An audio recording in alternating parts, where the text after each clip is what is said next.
Saudara, Badan POM resmi menerbitkan izin penggunaan darurat untuk vaksin merah putih atau vaksin Inavac. Badan POM menegaskan vaksin Inavac merupakan vaksin buatan dalam negeri seluruhnya. Kepala Badan POM, Penny Lukito, menyebutkan vaksin Inavac dikembangkan oleh Universitas Airlangga dan didaftarkan oleh PT Biotis Pharmaceutical Indonesia. Selanjutnya, vaksin ini diusulkan untuk menjadi dosis penguat atau booster dan vaksinasi primer anak.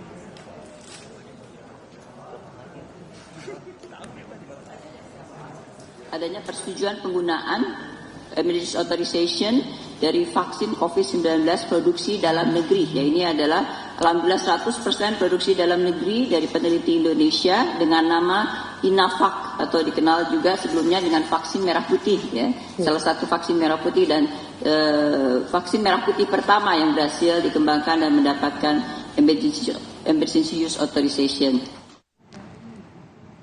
Kita ke informasi lain, saudara. Pihak keluarga Paulus Iwan Budi Prasetyo, ASN pemerintah Kota Semarang yang ditemukan tewas dengan tubuh termutilasi dan dibakar, mengirimkan surat kepada Presiden Joko Widodo.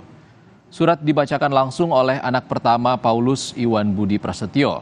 Dalam suratnya, keluarga menyampaikan ada kekhawatiran akan datangnya ancaman dan teror kepada keluarga terkait kasus yang berhubungan dengan almarhum.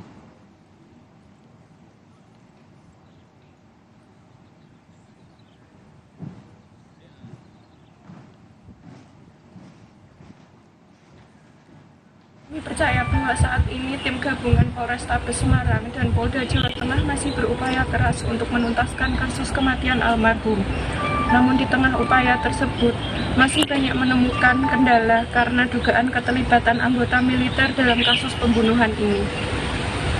Yang terhormat Bapak Presiden Republik Indonesia Bapak Joko Widodo, kami keluarga korban memohon agar kasus yang diduga melibatkan oknum negara tersebut dikawal dan diselesaikan seadil-adilnya. Informasi usai jeda, saudara. Tim